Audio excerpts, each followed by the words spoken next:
வாழ்விலும் நீரே, தாழ்விலும் நீரே, வாதையில் நீரே, என் பாதையில் நீரே. வாழ்விலும் நீரே, தாழ்விலும் நீரே, வாதையில் நீரே, என் பாதையில் நீரே. எந்த காலத்திலும் எந்த நேரத்திலும் நன்றியால் உம்மை நான் துதிப்பேன். இயேசுவே உம்மை நான் துதிப்பேன், துதிப்பேன். எந்த வேளையிலும் துதிப்பேன். இயேசுவே உம்மை நான் துதிப்பேன், துதிப்பேன். எந்த வேளையிலும் துதிப்பேன். வானிலும் நீரே, பூவிலும் நீரே, ஆழியில் நீரே, என் ஆபத்தில் நீரே. வானிலும் நீரே, பூவிலும் நீரே, ஆழியில் நீரே, என் ஆபத்தில் நீரே. எந்த காலத்திலும் எந்த நேரத்திலும் நன்றியால் உம்மை நான் துதிப்பேன். இயேசுவே உம்மை நான் துதிப்பேன், துதிப்பேன். எந்த வேளையிலும் துதிப்பேன். இயேசுவே உம்மை நான் துதிப்பேன், துதிப்பேன். எந்த வேளையிலும் துதிப்பேன். துன்ப நேரத்தில் இன்பமும் நீரே, இன்னல் வேளையில் என் ஆதரவு நீரே. துன்ப நேரத்தில் இன்பமும் நீரே, இன்னல் வேளையில் மாறாதவர் நீரே. எந்த காலத்திலும் எந்த நேரத்திலும் நன்றியால் உம்மை நான் துதிப்பேன். இயேசுவே உம்மை நான் துதிப்பேன், துதிப்பேன். எந்த வேளையிலும் துதிப்பேன். இயேசுவே உம்மை நான் துதிப்பேன், துதிப்பேன். எந்த வேளையிலும் துதிப்பேன். கிறிஸ்துவுக்குள் பிரியமானவர்களே, ஆண்டவராய் இயேசு கிறிஸ்துவ நாமத்தினாலே உங்கள் அனைவருக்கும் எங்கள் அன்பான வாழ்த்துக்களை தெரியப்படுத்துகின்றோம். கர்த்தருடைய சத்தம் என்ற தொலைக்காட்சி நிகழ்ச்சிக்கு உங்களை அன்போடு வரவேற்று தேவனுடைய வார்த்தையிலிருந்து ஒரு கருத்தை போதித்து உங்கள் ஆசீர்வாதத்துக்காக ஜெபிக்க விரும்புகிறேன். இந்த நாள் தியானத்துக்காக லூக்கா சுவிசேஷம் 7ஆம் அதிகாரம் 50வது வசனத்தில் ஆண்டவர் இயேசு சொன்ன ஒரு வார்த்தையை தியானிக்கப் போகிறோம். இயேசு அந்த ஸ்திரியை நோக்கி, உன் விசுவாசம் உன்னை ரட்சித்தது, சமாதானத்தோடே போ என்றார். இயேசு கிறிஸ்து நாயினூர் என்ற ஒரு கிராமத்துக்கு சென்றார். அங்கே ஒரு விதவையின் மகனை உயிரோடு எழுப்பி அந்த விதவையின் கண்ணீரை ஆண்டவர் துடைத்தார். அந்த விதவையின் மேல் ஆண்டவர் மனதுருகி, அழாதே என்று சொல்லி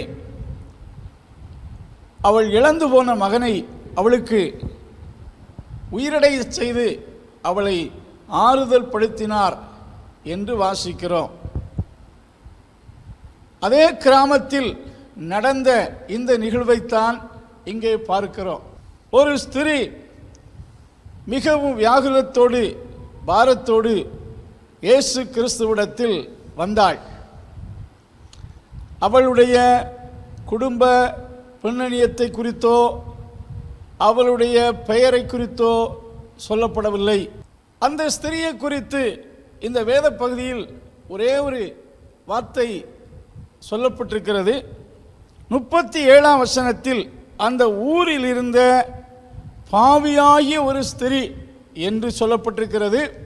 அந்த சீமோன் அவளை குறித்து சொன்ன வார்த்தை என்னவென்று சொன்னால், 39ஆம் வசனத்திலே இவள் பாவியாயிருக்கிறாளே என்று சொல்லி அந்த கிராமம் முழுவதும் அறியப்பட்ட பாவியாய ஸ்திரீ என்று முத்திரை குத்தப்பட்ட ஒரு பெண். அவள் என்னென்ன பாவங்கள் செய்தாள் என்று குறிப்பிடவில்லை. அவள் சமுதாயத்தில் மக்களால் நிராகரிக்கப்படத்தக்க ஒரு மோசமான வாழ்க்கை உடையவளாய் இருந்தாள். வாழ்க்கையிலே அவள் பாவத்தின் வாழ்க்கை நிமித்தம் விரக்தியும் மன வியாகுலத்தை உடையவளாய் இருந்த காலகட்டத்தில் இயேசு கிறிஸ்துவை குறித்து அவள் கேள்விப்பட்டாள். இயேசு கிறிஸ்துவை எப்படியாவது ஒருமுறை சந்தித்து விட வேண்டும் என்ற எண்ணம் அவளுக்குள் நீண்ட காலமாய் இருந்து கொண்டே இருந்தது. அவள் வாழ்க்கையில் பலரை சந்தித்திருக்கிறாள், பலரால் ஏமாற்றப்பட்டிருக்கிறாள். வாழ்க்கையில் மிகவும் விரக்தியடைந்த நிலையில் இயேசுவை எப்படி சந்திக்கலாம் என்று எண்ணத்தில் இருந்த அவளுக்கு ஒரு நல்ல செய்தி கிடைத்தது. இயேசு நாயினூருக்கு வந்திருக்கிறார். பரிசேயரில் ஒருவனாகிய சீமோன் அவரை தன் வீட்டுக்கு விருந்துக்கு அழைத்திருக்கிறான் என்று சொல்லி அவள் கேள்விப்படுகிறாள். கேள்விப்பட்ட மாத்திரத்திலே அவள் சீமோனுடைய வீட்டுக்குள் அவள் வந்து பிரவேசிக்கிறாள். பொதுவாக அந்த நாட்களில் ஒரு விருந்து உபசரணைக்கு அழைக்கப்படாமல் யாரும் போக மாட்டார்கள். அதுவும் பெண்களை குறிப்பாக விருந்துக்கு முக்கியமாக அழைக்க மாட்டார்கள்.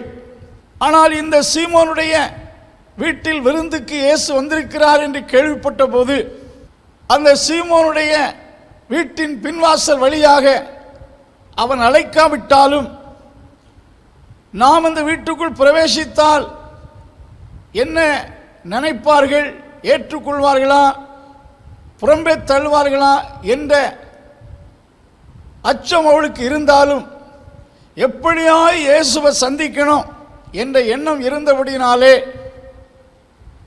அவள் இயேசுவிடத்தில் வந்தாள். அவள் உள்ளத்தில் இயேசுவை சந்திக்க வேண்டும் என்ற ஒரு எண்ணம் அவளுக்குள் இருந்தபடினாலே அந்த பரிசேயனுடைய வீட்டில் வந்த அந்த நாள் இயேசு அவரிடத்தில் அவள் வருவதற்கான ஒரு விசேஷித்த ஒரு நாளாக ஆண்டவர் அதை கொடுத்தார். அருமையானவர்களே, அவள் இயேசுவிடத்தில் வந்தாள். இயேசு வந்திருக்கிறார் என்று கேள்விப்பட்டு அவருடைய சமூகத்தை தேடி வந்தாள் என்று சொல்லப்பட்டிருக்கிறது. அந்த சீமோனுடைய வீட்டில் வந்த அந்த நாள் ஆண்டவர் அவளுடைய வாழ்விலே கொடுத்த ஒரு ஸ்பெஷல் டே. நம் ஒவ்வொருடைய வாழ்விலும் தேவனை அறிவதற்கும் தேவனண்டை சேர்வதற்குமான வாய்ப்புகள், சந்தர்ப்பங்கள் எல்லோருக்குமே கொடுக்கப்படுகிறது. வெளிப்படுத்தின விசேஷம் 2ஆம் அதிகாரத்திலே ஒரு ஸ்திரியை குறித்து வேதம் இவ்விதமாக சொல்லுகிறது. நான் அவளுக்கு மனம் திரும்பும்படிக்கு தவணை கொடுத்தேன். I gave her time to repent from her sin. அவருடைய பாவத்தை விட்டு மனம் திரும்புவதற்கு சந்தர்ப்பத்தை கொடுத்தேன். ஆனால் அவளுக்கோ மனதில்லாமல் போயிற்று. ஆண்டவர் அவளுக்கு சந்தர்ப்பத்தை கொடுத்தார், வாய்ப்புகளை கொடுத்தார். தியத்திரா சபையில் இருந்த அந்த சீர்கெட்ட பெண்ணுக்கு அவள் மனம் திரும்ப, தன் பாவத்தை விட்டு மனம் திரும்ப கர்த்தர் தவணை கொடுத்தார், சந்தர்ப்பம் கொடுத்தார். கர்த்தர் கொடுத்த சந்தர்ப்பத்தை அவள் உதாசீனம் செய்தாள். இவளுக்குள்ளே ஆண்டவரை தேட வேண்டும், இயேசுவை சந்திக்க வேண்டும் என்ற ஆர்வத்தை கண்ட ஆண்டவர் அவளுக்கென்று அந்த குறித்த நாளை விசேஷமாக கொடுத்திருந்தார். அருமையானவர்களே, நம் வாழ்விலும் தேவனை அறிவதற்கு அநேக சந்தர்ப்பங்களை தேவன் கொடுத்திருக்கிறார். யோனா தீர்க்கதரிசி வாழ்ந்த காலத்திலே நினிவே பட்டணத்தின் மக்களுக்கு மனம் திரும்பவும் யெகோவா தேவனை குறித்து அறியவும் ஒரு வாய்ப்பு கொடுக்கப்பட்டது. யோனா தீர்க்கதரிசி மூலமாய் ஜனங்கள் மனம் திரும்ப வாய்ப்பு கொடுத்தார். அதை ராஜா முதற்கொண்டு சகல ஜனங்களும் கர்த்தருடைய வார்த்தை கேட்டு மனம் திரும்பின போது அந்த பட்டணத்தின் மேல் வர இருந்த ஒரு பெரிய நியாய தீர்ப்பை கர்த்தர் மாற்றி போட்டார் என்று சொல்லப்பட்டிருக்கிறது. வேதாகமத்திலே நான் வாசித்து பார்க்கையில் ஆண்டவரை அறிவதற்கும் மனம் திரும்புவதற்கும் எல்லா மனிதர்களுக்கும் தேவன் வாய்ப்பையும் சந்தர்ப்பத்தையும் கொடுக்கிறார். நோவா காலத்தில் உள்ள மக்களுக்கு கொடுத்தார். எருசலேமை பார்த்து ஆண்டவர் சொன்னார், எத்தனை தரமோ உங்களை சேர்த்துக்கொள்ள மனதாயிருந்தேன். உங்களை என்னிடத்தில் சேர்த்துக்கொள்வதற்காக, நீங்கள் மனம் திரும்புவதற்காக உங்கள் நடுவிலே தீர்க்கதரிசிகளை அனுப்பி என் வசனத்தை அனுப்பி கொண்டே இருந்தேன். நீங்களோ அந்த தீர்க்கதரிசிகளை கல்லறிந்தீர்கள் என்று குறிப்பிடுகிறார். இயேசு கிறிஸ்து ஊழியம் செய்ததான பெத்சாய்தா, கோரோசின் போன்ற பட்டணங்களில் ஆண்டவர் அவைகளுக்கெல்லாம் அதிக வாய்ப்புகளை கொடுத்தார். ஆனால் அவைகள் மனம் திரும்பாமல் தேவன் கொடுத்த சந்தர்ப்பத்தை விரயம் செய்தபடினாலே தேவனால் வரக்கூடிய ஆசீர்வாதத்தையும் சமாதானத்தையும் அவர்கள் இழந்து போனார்கள். இங்கே இந்த ஸ்திரீக்கு ஆண்டவர் கொடுத்த தருணத்தை அவள் பயன்படுத்தினாள். ஆகையால் தான் வேதம் விதமாய் சொல்லுகிறது, கர்த்தரை கண்டடையத்தக்க சமயத்தில் அவரை தேடுங்கள், அவர் சமீபமாய் வந்திருக்கையில் அவரை நோக்கி கூப்பிடுங்கள். இயேசு கிறிஸ்து ஒருமுறை எரிகோவுக்கு செல்லும் வழியிலே எரிகோவிலிருந்து திரும்பி வரும்போது ஒரு குருடன் இயேசு அந்த வழியாய் போகிறார் என்று கேள்விப்பட்ட போது இயேசுவை நோக்கி கூப்பிட்டான். தாவீதின் குமாரனே எனக்கு இறங்கும் என்று கதறினான். அந்த தருணம் அவனுக்கு ஆண்டவர் கொடுத்த அருமையான தருணம். அந்த நேரத்தை அவன் விட்டிருப்பான் என்றால் ஆண்டவரை அறிவதற்கும் உன் வாழ்விலே தேவன் அற்புதத்தை செய்வதற்கும் ஒரு சந்தர்ப்பம் திரும்ப கிடைத்திருக்குமா தெரியாது. இங்கே இந்த பெண்மணியானவள் கர்த்தரை அறியணுங்கிற ஆசை இருந்தது, இயேசுவை சந்திக்கணுங்கிற எண்ணம் அவளுக்கு இருந்தது. ஆகினாலே அவள் காலத்தில் இருந்த பாரம்பரியங்கள் எல்லாவற்றையும் மேற்கொண்டு இயேசுவிடத்தில் வந்தாள் என்று சொல்லப்பட்டிருக்கிறது. எப்பொழுதுமே இயேசு தம்மிடத்தில் வருகிறவர்களுக்குத்தான் அற்புதம் செய்கிறார். இன்றைக்கு நாம் இயேசுவிடத்தில் எப்படி வர முடியும்? இயேசு மாம்சத்தில் வெளிப்பட்ட நாட்களிலே ஒரு வீட்டில் இருக்கிறார் என்று கேள்விப்பட்ட போது அங்கே இவள் சென்றார். இப்பொழுது நாம் இயேசுவிடத்தில் எப்படி சேர முடியும் என்றால், எபிரேயர் 11ஆம் அதிகாரத்திலே தேவனிடத்தில் சேருகிறவன் அவர் உண்டென்றும் அவர் தம்மை தேடுகிறவர்களுக்கு பலனளிக்கிறார் என்று விசுவாசிக்க வேண்டும்.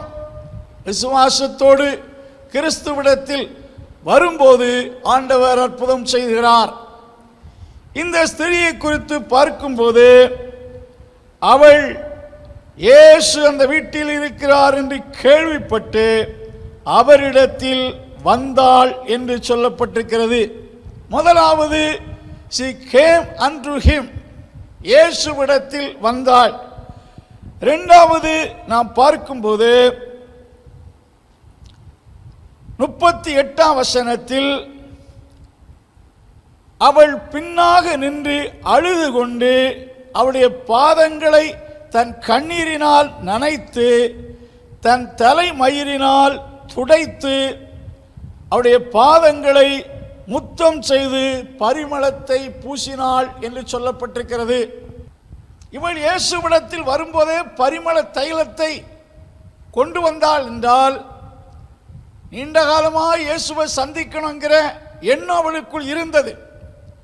ஆகையால் தான் பரிமள தைலத்தோட ஒரு பெரிய வாசனை தரவிய பாக்ஸோட இயேசுவிடத்தில் வந்தாள்.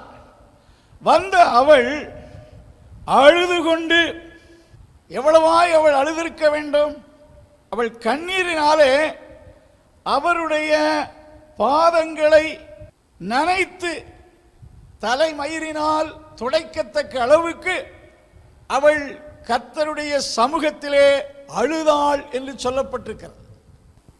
இரண்டாவதாக அவளை குறித்து பார்க்கும்போது அவருடைய பாதங்களின் அருகே பின்னாக நின்று அழுது கொண்டு அவருடைய பாதங்களை தன் கண்ணீரினால் நனைத்து தன் தலைமயிரினால் துடைத்தாள் என்று சொல்லப்பட்டிருக்கு. ஆண்டவருடைய சமூகத்திலே அவள் கண்ணீரோடு அவருடைய பாதங்களை கழுவத்தக்க அளவுக்கு கண்ணீர் வடித்தாள் என்றால் உள்ளம் உடைக்கப்பட்டாள், தன் குற்றத்தை குறித்து உணர்ந்தாள். எப்பொழுதுமே ஆண்டவருடைய வார்த்தை விதமாய் சொல்லுகிறது. 51ஆம் சங்கீதம் 17ஆம் வசனத்தில் வாசிக்கும் போது, நறுங்குண்டதும் நொறுங்குண்டதுமான இருதயத்தை ஆண்டவர் புறக்கணியார், அது தேவனுக்கு உகந்த வாசனைக்கு ஒப்பாக இருக்கிறது என்று கர்த்தருடைய வார்த்தையில் வாசிக்கிறோம். 34ஆம் சங்கீதத்தில் 18ஆம் வசனத்திலும் அந்த வார்த்தை கருத்து இவ்விதமாயிருக்கிறது.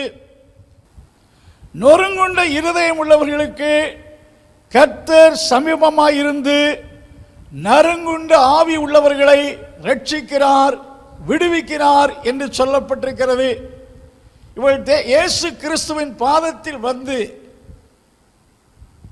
உடைந்த இருதயத்தோட கண்ணீரோட, எதுக்காக அவள் கண்ணீர் சிந்திருக்க வேண்டும்? தன் கடந்த கால வாழ்க்கை வேஸ்ட் பண்ணிவிட்டேனே என்ற ஒரு பாரம் அவளை அழுத்தினது.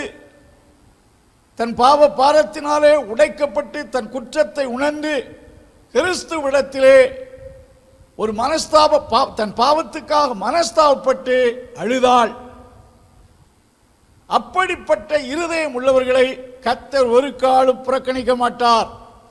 கர்த்தர் அப்படிப்பட்டவர்களை ரட்சிக்கிறார் என்று வேதம் சொல்லுகிறது. லூக்கா சுவிசேஷத்திலே 2 பேர் தேவாலயத்துக்கு சென்றார்கள். ஒருவன் பரிசேயன் தன் பக்தியை குறித்தும் தன்னுடைய நல்ல காரியத்தை குறித்தும் தான் செய்த நற்கிரியைகளை குறித்தும் தேவ சமூகத்திலே விவரிக்கிறான்.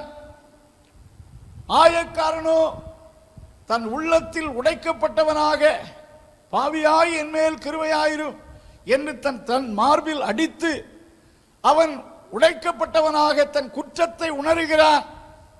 வேதம் சொல்லுகிறது, அவன் நீதிமானாய் திரும்பி வருகிறான். அவன் உள்ளம் உடைக்கப்பட்டு ஆண்டவரிடத்தில் என்மேல் கிருபையாயிரும் என்று சொன்னபோது அவன் நீதிமானாக ஆக்கப்பட்டான் என்று வேதம் சொல்லுகிறது. அருமையானவர்களே, இந்த ஸ்திரியை குறித்து பார்க்கும்போது அவள் விசாரப்பட்டாள், உள்ளம் உடைந்து கண்ணீரோடு கர்த்தருடைய சமூகத்தை வேண்டிக் கொண்டாள். ஆண்டவர் அவள் மேல் மனஸ்தாபப்பட்டார். கர்த்தர் அவளுக்கு இறங்கினார். கர்த்தர் அவளை ரட்சித்தார் என்று கர்த்தருடைய வார்த்தை சொல்லுகிறது. மூன்றாவதாக அவருடைய வாழ்க்கையில் பார்க்கும்போது தன் தலை மயிரினால் அவருடைய பாதங்களை துடைத்து அவருடைய பாதங்களை முத்தம் செய்து பரிமள தைலத்தை பூசினாள் என்று சொல்லப்பட்டிருக்கிறது. வசனத்தில் வாசிக்கும் போது கண்ணீரினால் அவருடைய பாதங்களை கழுவுகிறாள், தலைமயிரினால் அவருடைய பாதங்களை துடைக்கிறாள், அவருடைய பாதத்தை முத்தம் செய்கிறாள், அவருடைய பாதத்தை விலையேறப்பட்ட வாசனை திரவியத்தை அவருடைய பாதத்தில் பூசுகிறாள். வாசனை திரவியத்தை அவருடைய பாதத்தில் பூசுகிறாள். இந்த காரியத்தை எல்லாம் அவள் எப்படி எதனால் செய்தாள் என்றால், இயேசு அதற்கு ஒரு விளக்கம் கொடுக்கிறார். இவள் மிகவும் என்னிடத்தில் அன்பு கூர்ந்தாளே. அந்த சீமோன் இயேசுவை விருந்துக்கு அழைத்திருந்தாலும் தன் வீட்டுக்கு வந்த சிறப்பு விருந்தினருக்கு செய்ய வேண்டிய சில மரியாதைகளை அவன் செய்யவில்லை, அவரை முத்தம் செய்யவில்லை. அந்த நாட்களில் இருந்த வழக்கத்தின்படி செய்ய வேண்டிய சில காரியங்களை அவன் செய்யாமல் விட்டுவிட்டான். ஆனால் இவளோ ஆண்டவருடைய பாதத்தை முத்தம் செய்த காரியத்தை ஆண்டவர் அங்கே விளக்குகிறார். என்ன சொல்லுகிறார் என்றால், அங்கே ஒரு ஓமையை கூறி, ஒருவனிடத்தில் 2 பேர் கடன் பட்டிருந்தார்கள். ஒருவன் 500 வெள்ளிக்காசும் ஒருவன் 50 வெள்ளிக்காசும் கடன் பட்டிருந்தார்கள். அவர்களுக்கு கொடுத்து தீர்க்க நிர்வாகம் இல்லாதபடினாலே கடன் கொடுத்தவன் அவர்களை மன்னித்து விட்டான். இப்பொழுது இந்த 2 பேரில் யார் மன்னித்து அவனிடத்தில் அதிகமாய் அன்பு கூறுவான் என்று கேட்டபோது மன்னிக்கப்பட்டவன் அதிகமாய் அன்பு கூறுவான் என்று அவர்கள் சொல்வதை பார்க்கிறோம். அப்பொழுது இயேசு சொல்லுகிறார், இவள் மிகவும் என்னிடத்தில் அன்பு கூர்ந்தபடினால் இந்த காரியங்களை செய்தார். அருமையானவர்களே, பலர் இவளை நேசித்து ஏமாற்றியிருந்தார்கள். இவளும் பலரிடத்தில் அன்பு பாராட்டி ஏமாற்றப்பட்ட சம்பவங்கள் தான் இவருடைய வாழ்க்கையில் இருந்தது. இப்பொழுது தேவனை அதிகமாய் நேசித்தால், ஆண்டவரிடத்தில் அன்பு கூர்ந்தாள், கர்த்தரிடத்தில் நாம் அன்பு கூற வேண்டும். ஆண்டவர் நம் எல்லாரை பார்த்து கேட்கிற ஒரே வார்த்தை, என்னிடத்தில் அன்பு கூறுகிறாயா? ஆண்டவர் சீசர்களை பார்த்து கேட்ட வார்த்தை, எல்லாரை பார்க்கிலும் என்னிடத்தில் அதிகமாய் அன்பு கூறுகிறாய் என்று பேதுருவை பார்த்து கேட்டார். வேதாகமத்திலே முதலாவது பிரதான கற்பனை என்ன இது என்று கேட்டபோது, உன் தேவனாகிய கர்த்தரிடத்தில் முழு இருதயத்தோடும் முழு பலத்தோடும் முழு ஆத்துமாவோடும் அன்பு கூறுவாயாக என்பதே முதலாவது பிரதான கற்பனை என்று வேதத்தில் சொல்லப்பட்டிருக்கிறது. ஆண்டவரிடத்தில் நாம் அன்பு கூற வேண்டும். இந்த பெண்மணியானவள் கர்த்தரை நேசித்தாள். ஆகையினால் தான் அவருடைய பாதத்தை கழுவுகிறாள், அவருடைய பாதத்தை முத்தம் செய்கிறாள். இதெல்லாம் அவருடைய அன்பின் கிரியாக இருக்கிறது. ஆண்டவரை அவள் நேசித்தாள். நாமும் ஆண்டவரை நேசிக்க வேண்டும். இப்பொழுது ஆண்டவர் அவளை பார்த்து சொல்லுகின்ற 2 வார்த்தையை நான் நினைப்பூட்ட விரும்புகிறேன். இயேசு கிறிஸ்து அவளை நோக்கி, உன் பாவங்கள் மன்னிக்கப்பட்டது என்றார். உன் பாவங்கள் மன்னிக்கப்பட்டது. இந்த வார்த்தையை இயேசு பலரை பார்த்து சொன்னார். மத்தேயு சுவிசேஷம் 9ஆம் அதிகாரத்திலே ஒரு திமிர்வாதக்காரனை 4 பேர் இயேசுவிடத்தில் கொண்டு வந்தார்கள். அவனை பார்த்து, மகனே, உன் பாவங்கள் மன்னிக்கப்பட்டது, எழுந்து நட என்று இயேசு சொன்னார். தன்னிடத்தில் வந்த அநேக வியாதிஸ்தர்களை பார்த்து, உன் பாவம் மன்னிக்கப்பட்டது, சமாதானத்தோடு போங்கள் என்று இயேசு சொன்னார். அருமையானவர்களே, பாவ மன்னிப்பு என்ற ஒன்றை இயேசு கிறிஸ்துவால் மட்டும்தான் மக்களுக்கு கொடுக்க முடியும். இயேசுதான் பாவத்தை மன்னிக்கும் தெய்வம். பாவங்களை மன்னிக்க இயேசுவுக்கு மட்டும்தான் அதிகாரம் உண்டு. அப்போஸ்தலர் நடபடியின் புஸ்தகம் 4ஆம் அதிகாரம் 12ஆம் வசனம் இவ்விதமாய் சொல்லுகிறது, வானத்தின் கீழே பூமியின் மேலே இயேசு கிறிஸ்து நாமம் இல்லாமல் மனிதர்கள் ரட்சிக்கப்படவும் மனிதர்கள் பாவத்திலிருந்து விடுவிக்கப்படவும் மன்னிக்கப்படவும் வேறொரு நாமத்துக்கு கட்டளையிடப்படவில்லை. இயேசு கிறிஸ்து பாவிகளை ரட்சிக்க இந்த உலகத்துக்கு வந்தார். பாவ மன்னிப்பாகிய ரட்சிப்பை கிருபையினாலே இயேசுவால் மட்டும்தான் கொடுக்க முடியும். ஆகையால் தான் இயேசு இந்த பெண்மணியை பார்த்து சொல்லுகிறார், மகளே, உன் பாவம் மன்னிக்கப்பட்டது, உன் பாவ சுமை தீர்க்கப்பட்டது என்று ஆண்டவர் கூறுகிறார். பாவத்தை மன்னிக்க தனக்கு அதிகாரம் இருந்தபடினாலே பாவத்தை மன்னிக்க ஆசாரியனிடத்தில் போய் என்று சொல்லவில்லை. நான் உன் பாவத்தை மன்னித்து விட்டேன் என்று இயேசு அவளை பார்த்து சொல்லுகிறார். இன்றைக்கும் நாம் செய்த பாவங்கள் எதுவாயிருந்தாலும், கடந்த காலத்திலும் ஒருவேளை இப்பொழுது எந்த நிலையில் இருந்தாலும், உங்களுக்கு மன்னிப்பை கொடுக்கிறவர் இயேசு கிறிஸ்து. இயேசு என்றாலே இரட்சகர். அவர் பாவத்தை மன்னிக்கிறவர் என்று அர்த்தம். இந்த ஸ்திரியை போல கர்த்தரிடத்தில் வருவீர்கள் என்றால் உங்கள் பாவம் எப்படிப்பட்டதாயிருந்தாலும் இயேசு மன்னிக்கிறார். இயேசு பாவங்களை மன்னிக்க தயை பெருத்திருக்கிறார். இயேசுவிடத்தில் மன்னிப்பு உண்டு. 5ஆவதாக ஆண்டவர் அவளை பார்த்து சொல்லுகிற ஒரு வார்த்தை தான், உன் விசுவாசம் உன்னை ரட்சித்தது, சமாதானத்தோடே போ. அவள் இயேசுவிடத்தில் வந்தபோது வியாகுலத்தோடு வந்தாள், பாரத்தோடு வந்தாள், பலவிதமான பலவிதமான அழுத்தத்தோடு வந்தாள். இயேசு அவளை பார்த்து சொல்லுகிறார், மகளே, உன் பாவம் மன்னிக்கப்பட்டது, சமாதானத்தோடே போ, உன் விசுவாசம் உன்னை ரட்சித்தது. இவள் கண்ணீர் இவளை ரட்சிக்கவில்லை, இவள் நற்கிரியைகள் இவளை ரட்சிக்கவில்லை. கர்த்தராய் இயேசு கிறிஸ்துவின் விசுவாசத்தினாலே இவள் ரட்சிக்கப்பட்டாள். ரட்சிக்கப்பட்ட அவளை பார்த்து ஆண்டவர் சொல்லுகிறார், சமாதானத்தோடே போ. உலகத்திலே இயேசுவிடத்தில் வந்து மன்னிக்கப்பட்ட இவளுக்குத்தான் கிறிஸ்துவின் சமாதான வாழ்க்கை, சமாதானத்தோடு போ என்று சொல்லும்போது அவள் தெய்வீகமான சமாதானத்தை பெற்றவளாய் கடந்து செல்லுகிறாள். இந்த உலகத்தில் சமாதானத்தை எங்கும் பார்க்க முடியாது. இயேசு கிறிஸ்து பாவத்தை மன்னிக்கையில் நம் உள்ளத்திலே தெய்வீக சமாதானம் வருகிறது. இயேசு நமக்கு சமாதானத்தை தருகிறார். என் சமாதானத்தை உங்களுக்கு கொடுக்கிறேன் என்று சொல்லுகிறார். சமாதானத்துக்கு காரணராய் இயேசு கிறிஸ்து சமாதான பிரபு என்று அழைக்கப்படுகிறார். இயேசுவிடத்தில் வந்த இவளுக்கு சமாதானமுள்ள வாழ்க்கையை பரிசாக கொடுத்தார். இந்த ராத்திரி வேளையிலே இந்த வார்த்தை கேட்டுக்கொண்டிருக்கிற அருமையானவர்களே, நீங்கள் இன்று உங்கள் வாழ்க்கையில் எப்படிப்பட்ட நிலையில் இருந்தாலும் கிறிஸ்துவிடத்தில் வாருங்கள். கிறிஸ்துவிடத்தில் வரும்போது ஆண்டவர் உங்களுக்கு மன்னிப்பையும் தருகிறார், சமாதானத்தையும் தருகிறார், உங்கள் வாழ்க்கையை ஆசீர்வதிக்கிறார். கர்த்தர் தாமே இந்த வார்த்தையினால் உங்களை ஆசீர்வதிப்பாராக.